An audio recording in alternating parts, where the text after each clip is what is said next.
Voilà donc pour ce rite de la canonisation. Anne Ponce, directrice de Pèlerin Magazine, vous avez suivi avec nous cette célébration ce matin. La procédure de canonisation a été quelque peu accélérée. Comment on peut expliquer cette accélération? Alors, elle a été accélérée, en même temps, on est dans le temps de l'Église. C'est-à-dire que Jean-Paul II, il est mort en 2005, donc ça fait quand même 9 ans. Donc, effectivement, c'est une accélération par rapport au temps de l'Église. Voilà, le pape actuel a voulu effectivement accélérer les choses. Pour Jean XXIII aussi, il a dispensé Jean XXIII d'un deuxième miracle. Vous savez que normalement, il faut un premier miracle pour la béatification et un deuxième miracle ensuite pour la canonisation. Là aussi, il a dispensé Jean XXIII de ce deuxième miracle. Donc voilà, à la fois quand même, les dossiers ont été bien étudié. Je pense qu'on peut l'expliquer par plusieurs choses. Pour Jean-Paul II, il y avait une certaine pression populaire, il faut le dire. On se souvient que lors de ses obsèques en 2005, voilà, le Santo Subito est monté de la foule. Voilà.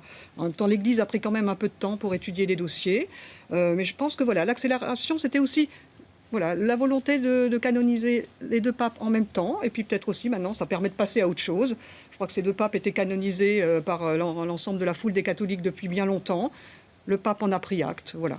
On peut parler d'un moment d'histoire, 2 papes qui célèbrent une messe pour sanctifier 2 autres papes. Voilà, 4 papes en même temps, place Saint-Pierre, c'est pas banal. Donc effectivement, c'était un grand moment pour toute l'Église. Voilà, c'était une belle fête, 800 000 personnes. Voilà, c'était assez joyeux. On a dit que c'était assez sobre. Là aussi, je dis que c'était sobre dans la limite des grandes liturgies de l'Église catholique. On a vu quand même voilà, beaucoup de représentants des chefs d'État, des cardinaux, plusieurs milliers d'évêques. Donc voilà, mais quand même un grand moment pour l'Église, et je pense que ceux qui y étaient, effectivement, ils garderont ce souvenir quand même très longtemps. Justement, parlons-en de ceux qui y étaient, 20 000 pèlerins français, c'est ce que l'on a évoqué depuis ce matin.